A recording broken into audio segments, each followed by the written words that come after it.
Buenas, hoy quisiera comentar con ustedes este libro, Viena, que es probablemente uno de los libros que he comenzado con mayor ilusión y que he terminado con mayor decepción.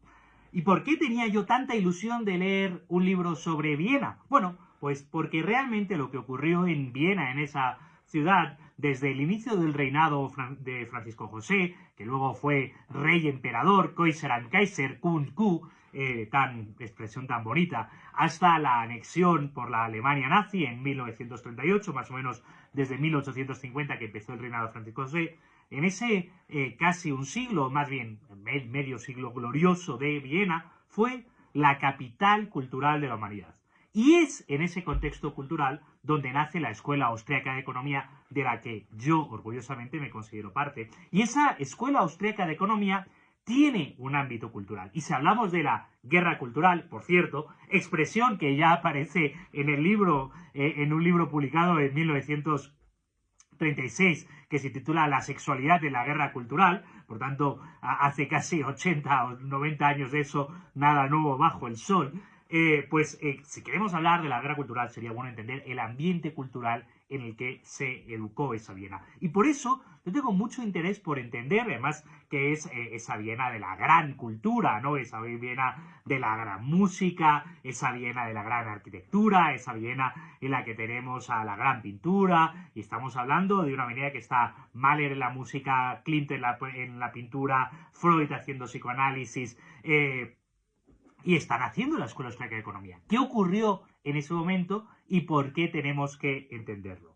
Sin embargo, del interés que me suscitó el primer capítulo, ese primer capítulo que trataba específicamente de la Viena real e imperial y que trataba de esas cosas de los cafés de Viena, etcétera, eso que creó ese ambiente cultural que llevó al final a la decepción que me llevó el último capítulo en el que habla de economía. Y es que el libro no se sitúa tanto en ese ambiente de esa Viena, trata en un capítulo de la primera Viena imperial, que no profundiza muchísimo, luego en un segundo capítulo trata de la Viena Roja, que es esos años 20 en la que Viena fue la capital de un experimento socialdemócrata tirando a comunista, luego la Viena nazi a partir de 1938, y luego la diáspora. Y de la diáspora de los intelectuales vieneses, de la que se da cuenta, y ahí hablan de cosas que sí que me han interesado, como de Ducker, que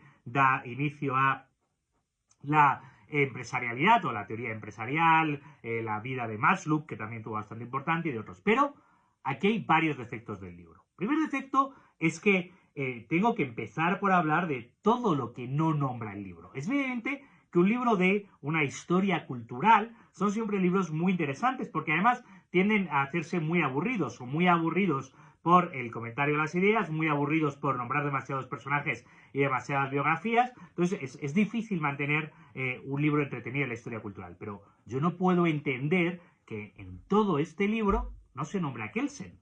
Y para mí una de las cosas más interesantes es esa idea entre ese positivismo lógico del Círculo de Viena y luego lo que te da el positivismo jurídico que da lugar a Kelsen. Y Kelsen no aparece. Es sorprendente que siendo el autor bastante de izquierdas, y eso es evidente a lo largo del libro, y no es una crítica, aunque luego entra en contradicciones evidentes, como casi toda la izquierda, y una izquierda que luego al final termina decantándose por Polanyi, no nombre, por Karl Polanyi, no nombra a Michael Polanyi, que es su hermano, solo nombra entre un paréntesis, lo cual es peor porque quiere decir que sabe que existe. Y realmente, si queremos hablar de la historia intelectual, me parecería muchísimo más interesante que me cuenten la historia de los dos hermanos Polanyi. No cuenta, quizá porque da por asumido que los lectores somos mucho más cultos de lo que yo soy, la influencia real que tenía Freud en Viena. Es decir, habla de Freud, habla de sus hijos. Sí, pero ¿qué tan importante era realmente Freud? ¿Cuánta gente estaba comentando lo que hacía Freud? ¿O realmente Freud era un doctor que estaba en su casa y que recibía clientes y poco más? Es decir, o asistentes y poco más. Es decir, es sorprendente porque al libro le falta bastante y yo no es que sea el gran experto en la cultura vienesa de finales del siglo XIX y inicios del XX, precisamente por eso quería leer un libro para aprender más, pero si me faltan tantas cosas, mal vamos. Y luego, cuando llega algo de lo que yo sí sé algo más, como es de la Escuela Austriaca de Economía y de su recepción en Estados Unidos, bueno, llega a decir cosas que son o evidentes falsedades, esa idea de que la Montpellerin empieza a tener organizaciones satélites y controla, no es verdad, se repite algunas veces al final del libro y cosas que ya ha dicho, no, luego de Hayek dice, dedicó su vida a la divulgación, no es verdad, Hayek se pasó 20 años de su vida, los años de Chicago sobre todo, deprimido y sin apenas tener comparecencias públicas, luego sí las tuvo al final de su vida, pero no durante la vida que dedicó, por tanto, hay muchas cosas que que me chirrean de aquello de lo que yo sé más, por tanto, claro, si de lo que yo sé más me chirrean, de lo que no sé, pues ya lo empiezo a poner en duda.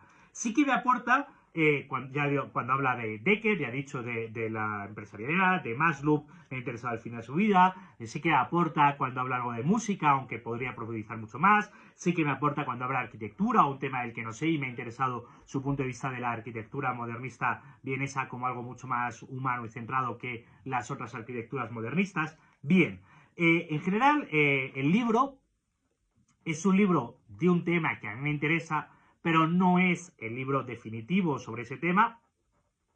Es un libro de un autor que se nota que también tiene curiosidad y ha ido aprendiendo por el camino, pero que no es su tema de especialidad y que no profundiza muchísimo en cada uno de los autores. Y para un libro de historia cultural, pues se pide un poquito más. Es un libro más bien de divulgación. No sé si yo esperaba más a un libro que no tiene por qué darlo.